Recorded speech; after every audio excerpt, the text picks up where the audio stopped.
Apa khabar semua? Pada hari ini, kita akan belajar tentang ayat perintah. Adakah murid-murid telah bersedia? Baiklah, mari kita mulakan pelajaran pada hari ini ya. Apa itu ayat perintah? Maksudnya ialah ayat yang digunakan dengan tujuan untuk menimbulkan sesuatu tindakan.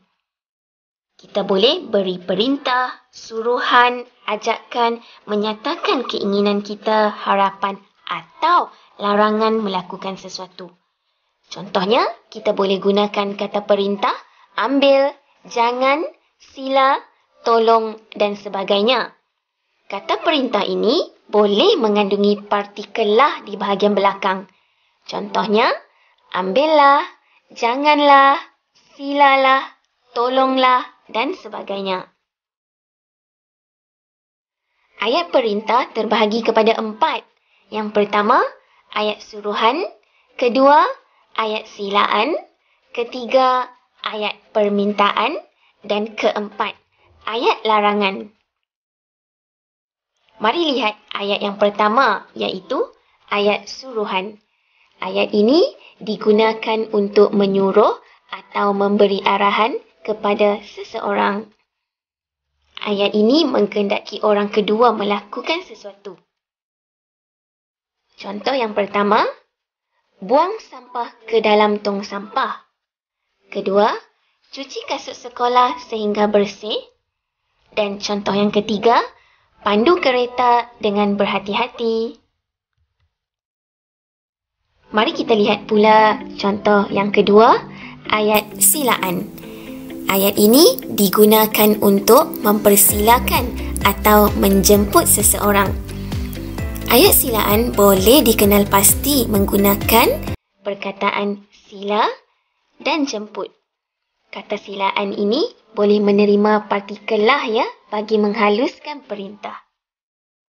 Contoh yang pertama, sila datang ke rumah saya esok.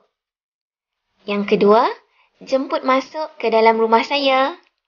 Dan contoh yang ketiga menggunakan partikel lah.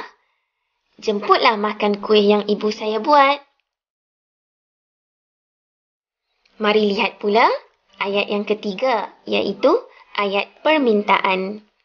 Ayat ini digunakan untuk memohon permintaan atau pertolongan seseorang.